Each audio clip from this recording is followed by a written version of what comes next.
কলকাতায় জল কম জমে একটা দুটো ওয়ার্ড ছাড়া, আগে সারা কলকাতায় একটু বৃষ্টি হলেই পুরো জল জমে যেত।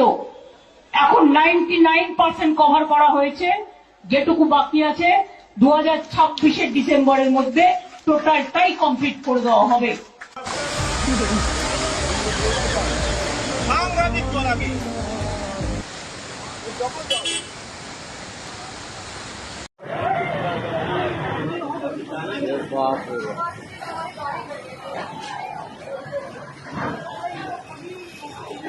अरे बाप रे बाप, गाड़ी बह गया, सब गाड़ी बह गया।